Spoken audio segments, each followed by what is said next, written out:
que a gente quer saber o que todo investidor quer saber. A companhia aérea vai se recuperar, né? A Azul vai se recuperar, o setor está esperançoso, ainda tem algum risco da companhia quebrar, ou esse risco agora dentro da companhia está completamente afastado?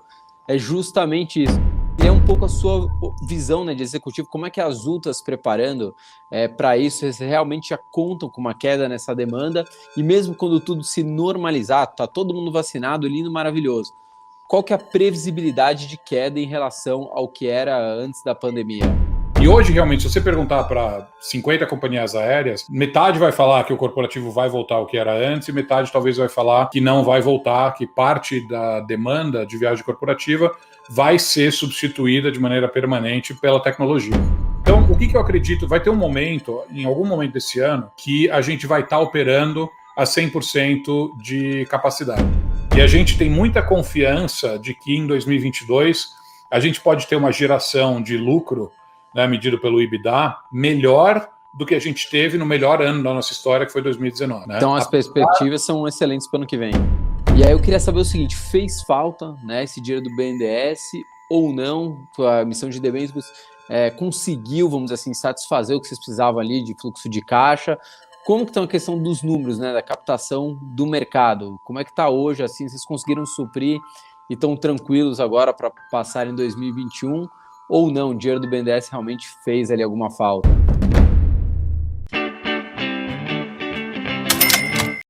Bilionários, se preparem, porque hoje vocês vão ver o que eu vou perguntar para o CFO do Azul. Papai não vai ter dó não. Tudo que você, investidor, ou que você que quer ser investidor da Azul, quer perguntar, a companhia aérea corre o risco de quebrar, correu o risco de quebrar, eles estão preocupados? Papai aqui vai perguntar. Só que antes, se preparem aqui, ó, camiseta Buy and Hold Bilionaire.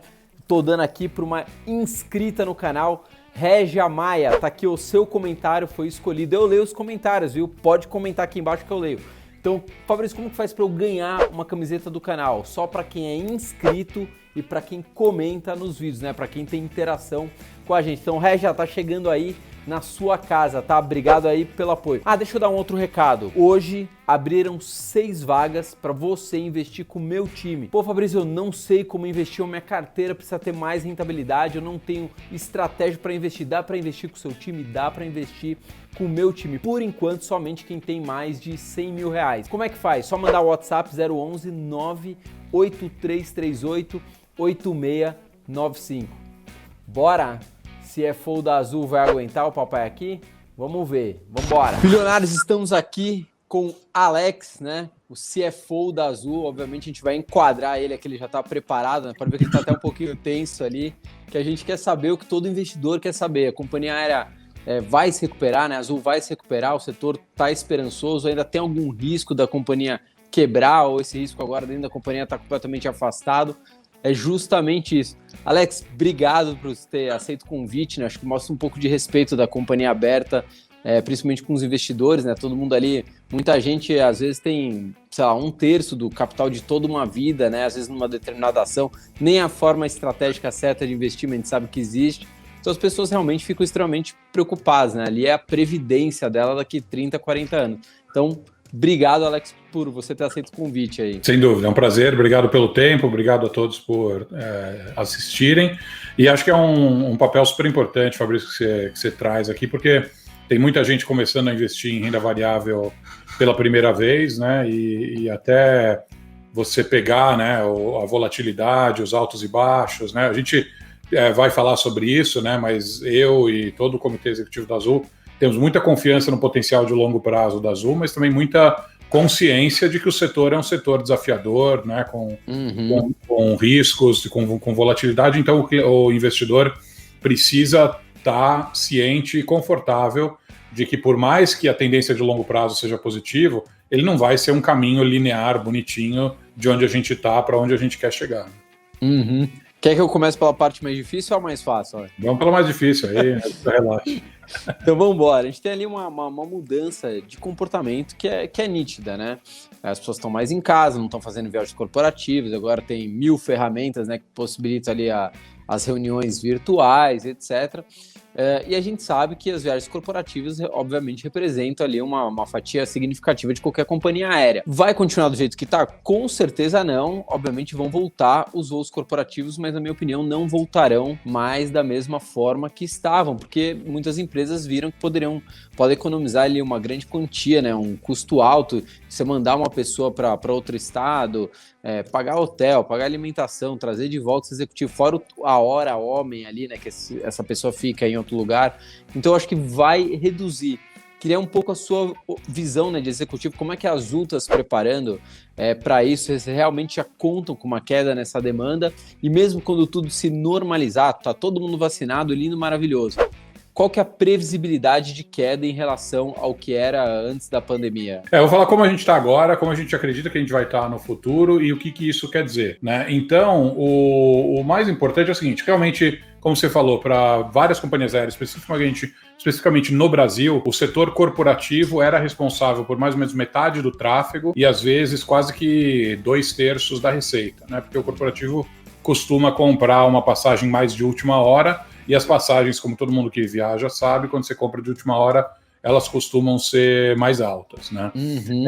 Então, óbvio que uma redução no corporativo é algo que o setor precisa estar preparado, né? A gente prefere, isso é um perfil nosso, é algo que está no nosso DNA, a gente prefere ser conservador. E hoje, realmente, se você perguntar para 50 companhias aéreas, metade vai falar que o corporativo vai voltar ao que era antes e metade talvez vai falar que não vai voltar, que parte da demanda de viagem corporativa vai ser substituída de maneira permanente pela tecnologia. A gente prefere ser conservador e prefere estar no barco das que acham que o corporativo não vai voltar, tá? Em cheio. Uhum. Ele vai melhorar de onde está agora, porque ele está melhorando. Desde o pior momento ali da pandemia, o corporativo vem melhorando, é que o lazer vem melhorando muito mais rápido, né? Então o lazer realmente está impressionante. Ninguém aguenta mais ficar em casa. Exatamente. E acho que é interessante que acho que a gente vê isso que não é tão consenso assim. Mas as pessoas não percebem que a mesma tecnologia que permite que eu esteja fazendo essa entrevista aqui de casa, eu não precisava estar em casa, né? Eu podia estar no sítio, eu podia estar na praia, eu podia estar num resort, eu podia estar em Orlando, né? Então as pessoas também viram que dá para viajar fora daquelas épocas de pico, né, de férias, que também não é o ideal. Para a indústria vai ser muito mais eficiente se a gente puder usar os nossos recursos de maneira mais homogênea. Aquele negócio de ninguém querer viajar em abril e todo mundo querer viajar em dezembro é muito ruim para o setor. Se você tiver menos gente querendo viajar em dezembro, mais gente querendo viajar em abril, por mais que elas paguem menos, né, porque elas não vão estar naquela disputa feroz pelos poucos assentos que existem em dezembro, a gente vai utilizar os nossos recursos de maneira mais eficiente, né? Então isso vai ser bom no final. Vai ter um período de adaptação, todo mundo está tendo que reduzir capacidade, né? Nós estamos reduzindo um pouquinho menos capacidade do que os nossos concorrentes, mas todo mundo no setor está reduzindo capacidade, então o mercado vai se ajustar. Então, o que eu acredito, vai ter um momento, em algum momento desse ano, que a gente vai estar operando a 100% de capacidade. Eu não sei se vai ser em julho, se vai ser um pouco antes, vai ser um pouco depois, né? Hoje a gente ainda está operando abaixo da nossa capacidade plena, e no final do ano a gente tem plena confiança de que vai estar operando sem capacidade ociosa nenhuma, vai estar operando todas as nossas aeronaves. Então, em algum momento vai acontecer uma transição, a gente vai estar operando 100% da nossa capacidade. Mas mesmo quando a gente tiver a 100% da nossa capacidade, a gente vai estar com um lazer melhor do que foi no ano passado, um corporativo pior do que foi no ano passado, não tão ruim, mas pior, e um internacional provavelmente bem mais fraco do que o que a gente teve pré-pandemia, tá? Então essa é a nossa premissa, a gente está trabalhando com isso, estamos muito confortável com isso, e em muitos aspectos é algo que a gente já esperava. A gente não esperava que acontecesse do jeito que está acontecendo, através de uma pandemia, mas quando a gente começou a Azul 12 anos atrás, a gente olhou o mercado brasileiro, viu que 2/3 da receita vinha do corporativo, 1/3 vinha do lazer, e falou, isso não é sustentável, né? Num mercado maduro, num mercado de aviação já mais desenvolvido, vem 2/3 da receita do lazer e 1/3 do corporativo. Nos Estados Unidos é assim?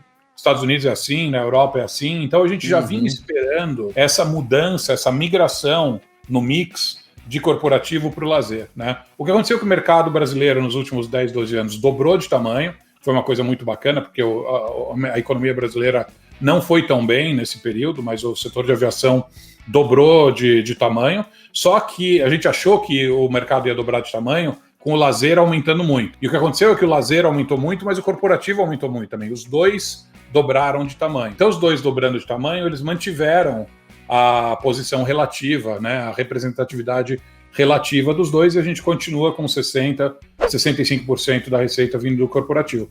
Mas isso é algo que a gente já esperava acontecer, a gente está preparado para isso acontecer, e o mercado vai se adaptar. Todas as empresas vão sobreviver? Não necessariamente.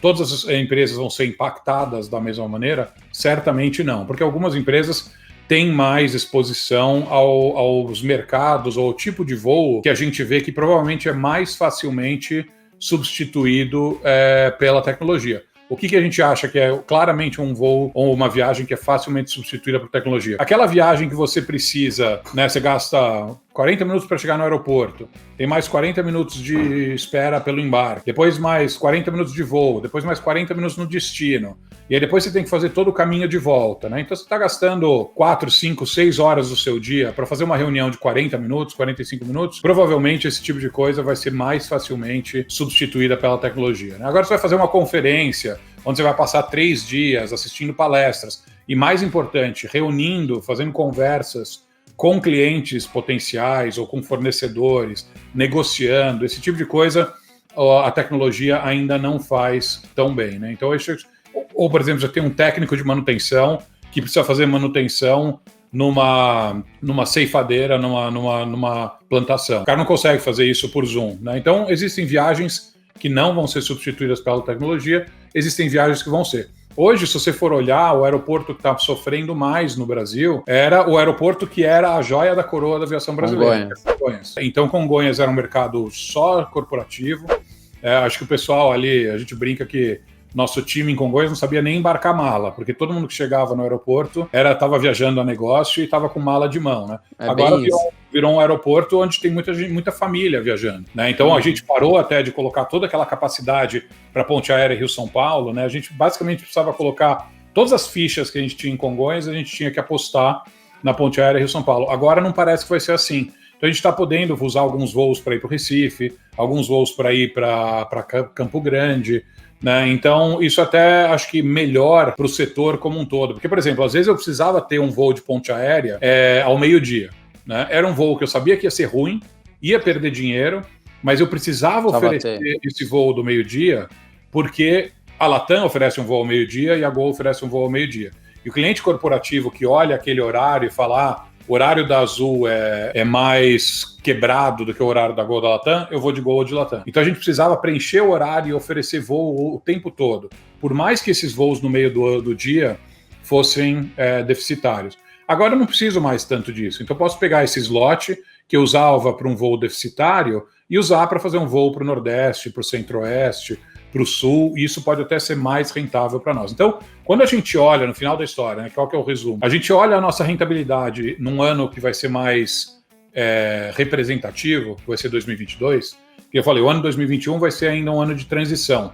Começo do ano pandemia, final do ano normalidade, transição em algum momento do meio do caminho, mas 2022 deve ser um ano cheio de normalidade. E quando você faz o cálculo de quanto vale uma empresa, você olha um ano mais normal, mais representativo, e você perpetua esse ano com as alterações que você precisa fazer, com crescimento, ou com redução, com aumento de custo, que seja. Mas você parte a partir de um ano como 2022. Não como um ano como 2020, ou como um ano como 2021, né? E a gente tem muita confiança de que em 2022 a gente pode ter uma geração de lucro, né, medido pelo EBITDA, melhor do que a gente teve no melhor ano da nossa história, que foi 2019. Né? Então as perspectivas são excelentes para o ano que vem. Vai ter muita coisa melhor, muita coisa pior. Né? O corporativo vai estar pior, o dólar vai estar pior, né? Mas o lazer vai estar melhor, a dinâmica competitiva vai estar melhor. A gente também está reconstruindo a empresa de uma maneira mais eficiente, com mais tecnologia, com mais automação, né? com menos gente, né? Com menos salários. Então a gente vai conseguir sair dessa crise com mais eficiência também. E aí tem um monte de outras coisas que a gente está muito animado com relação ao potencial da Azul, que é algo que a gente já prometeu desde o começo da listagem da empresa, né? Desde que a gente abriu o capital da empresa. Entregamos muito, né? A gente prometeu que ia basicamente expandir nossa margem de 15% ao ano para 20% ao ano, margem operacional, né? Uma margem EBITDA aí de 30%, 35%. A gente acredita que esse é o nível, vamos dizer, recorrente que a Azul pode ter num ano normal, mas a gente acredita também que existem vários fatores que vão ajudar a gente até a expandir a margem além disso, né? Então, por isso a gente fica bastante animado com as perspectivas da empresa, mas assumindo realmente que o corporativo vai ser afetado de maneira permanente. Agora, também tem uma outra questão, como eu falei, quando a gente chegar a 100% de operação, o corporativo vai estar menor do que estava antes. Mas vai ter um momento que o corporativo vai chegar no nível que estava... Se a economia crescer. E depois vai passar. E até assim, vai ter um pouco de economia, mas vai ter um pouco só de crescimento do mercado de aviação brasileiro, porque ele é um mercado ainda com baixíssima penetração. Quando a gente começou a Azul, o brasileiro voava 0,3 vezes por ano, né? Agora o brasileiro voa 0,5 vezes por ano. A economia quase não dobrou muito, mas a penetração do transporte aéreo aumentou. E se a gente chegar no nível da Colômbia, que nem é assim um mercado tão diferente do Brasil, tão maduro, eu não estou falando que a gente precisa chegar no nível dos Estados Unidos. Os Estados Unidos, o americano viaja em média 2,5 vezes, 3 vezes por ano, né? A gente não está falando que vai chegar nisso. Mas só para a gente chegar no nível da Colômbia, o Brasil iria de 0,5 vezes por ano para 0,8 vezes por ano. Só esse aumento de 0,5 para 0,8, você precisa de mais centenas de aeronaves, né? O equivalente a mais 2 azuis de aeronaves que você precisa colocar para voar no Brasil. Então o Brasil tem um potencial de crescimento ainda muito grande, por isso o corporativo vai ter uma hora que ele vai estar abaixo, mas com o crescimento do setor, ele vai chegar ao que era antes e vai ultrapassar. Alex, só de curiosidade, você é o homem dos números, né? Então, nem estava na pauta, mas eu queria te perguntar. Quanto custa, por exemplo, uma aeronave para você mandar para o Rio de Janeiro? Qual que é o custo operacional dela? E quantos assentos, quantos por cento da aeronave precisam estar lotados para atingir um break-even? Só para se pagar aquele custo para a aeronave não dar prejuízo. Esse é um dos, vamos dizer, dos segredos do negócio aí da Azul, que é o seguinte, depende muito de que aeronave que você está falando. Então, se você for falar uma aeronave que a gente chama de narrow body, né, que seria um Boeing 737, que é o que a Gol opera, ou um Airbus A320, que é o que a Azul e a Latam operam nesse tipo de mercado. São aeronaves de 150 a 180 lugares, e como elas têm muitos assentos, elas custam, sei lá, por hora de voo, 30 mil reais. Vamos dizer, ordem de grandeza, tá? Mais ou menos 30 mil Não reais. só combustível, tudo. Por hora de voo, tudo. Quando você pegar todo o custo e alocar, inclusive o custo alocado, né? Inclusive, né, o meu salário alocado naquela aeronave, mas o custo do piloto, combustível, taxa de pouso, navegação, serviço de bordo, comissário, tudo isso, manutenção, isso vai dar mais ou menos ordem de grandeza, tá? Só para ilustrar o ponto, 30 mil reais por hora de voo, né? Já o Embraer, que tem 120 assentos, ele tem 20 mil reais por hora de voo. Um ATR, que tem 70 assentos, ele tem 15 mil reais por hora de voo. E um Caravan, que é a aeronave da Azul Conecta, né, que é uma empresa que a gente comprou recentemente, ele custa 3 mil reais por hora de voo, né? E isso é super importante. O que acontece? Se você tem um mercado onde você tem muita demanda, um mercado de alta densidade, a aeronave certa é um Airbus ou um Boeing. Ok. Mas você precisa ter pelo menos 30 mil reais de receita para pagar os 30 mil reais de despesa. Não adianta nada você ter um custo por assento baixinho, mas você só ter uma demanda ocioso, de 100 passageiros, né? Se você tem um mercado que só tem demanda para 100 passageiros, o custo por assento do Airbus e do Boeing é mais baixo do que do Embraer. Mas você perde dinheiro com o Airbus ou o Boeing e ganha dinheiro com o Embraer, né? Porque você não vai conseguir encher um Airbus ou um Boeing e vai conseguir encher o Embraer. Por isso que a Azul tem o modelo de negócio que tem. Por isso que a gente voa para 116 destinos, enquanto que a concorrência voa para 40, né? E por isso que a concorrência não consegue competir em vários dos nossos mercados, porque eles teriam que ter uma aeronave diferente para competir com a gente, né? E eles decidiram que não querem fazer isso. Eles escolheram um modelo de frota única, que tem suas vantagens, é um modelo muito mais simples, mais fácil, né, de você operar uma aeronave só do que operar 3 ou 4, mas a Azul já tem esse expertise, já tem esse conhecimento, a gente sabe operar 3 ou 4 aeronaves, então isso não assusta, e ele tem a contrapartida muito benéfica da gente poder voar para todos esses destinos no Brasil que ninguém mais consegue. Alex, teve agora a gente entrando de novo na questão dos números, né? O BNDES ali se comprometeu a socorrer, né? Pelo menos anunciou que iria socorrer. Até o meu amigo que está lá no BNDES, o Gustavo. Pelo que a gente viu, acabou não indo muito para frente, vocês se viraram ali emitindo debentures. Acho que foi 1,6 bi que vocês emitiram de debentures. E aí eu queria saber o seguinte, fez falta, né, esse dinheiro do BNDES ou não? A emissão de debentures conseguiu, vamos dizer assim, satisfazer o que vocês precisavam ali de fluxo de caixa? Como que está a questão dos números, né, da captação do mercado? Como é que está hoje, assim, vocês conseguiram suprir e estão tranquilos agora para passar em 2021 ou não? O dinheiro do BNDES realmente fez ali alguma falta? Não, a gente está tranquilo com a questão de caixa, com a emissão que a gente fez, foi 1,7 bi de reais numa debenture conversível, que a gente emitiu no quarto trimestre do ano passado, e hoje a posição de caixa da empresa não tira o sono mais, né? A gente tinha um pouco mais de 2 bi de reais antes da pandemia, 2,2 bi. A gente terminou a pandemia, terminou, vamos dizer, o ano com 2,3 bi de reais, então a gente conseguiu não queimar a caixa na pandemia. Acho que não teve nenhuma outra companhia aérea nas Américas que conseguiu fazer isso sem pegar dinheiro do governo ou do mercado. Depois a gente foi ao mercado, pegou essa debênture e aumentou a nossa posição de caixa em 1,7 bi, então ficou com 4 bi de reais. E a nossa posição de caixa, vamos dizer, ideal é algo como 2 bi de reais. Então, a gente, aos poucos, né, gradualmente, vai usar essa posição de caixa e vai usar a nossa geração de caixa, porque mesmo no ano de 2021, do lado operacional, a gente deve gerar quase 1 bi de caixa, né? Então, a gente vai usar esse dinheiro para pagar as postergações que a gente fez na pandemia, porque isso que ajudou a gente a sobreviver, né, à pandemia. A gente sabe que a pandemia ainda não acabou, mas a posição de caixa hoje está bem saudável, e investir no futuro, né? Tem um monte de coisa que a gente quer investir em transformação de frota e na área de cargas, né? Então a gente vai usar esse dinheiro para desalavancar a empresa e vai usar esse dinheiro para investir no futuro. Agora, quando eu olho, né, então assim, por esse lado, não precisei de dinheiro do BNDES, eu consegui ir a mercado,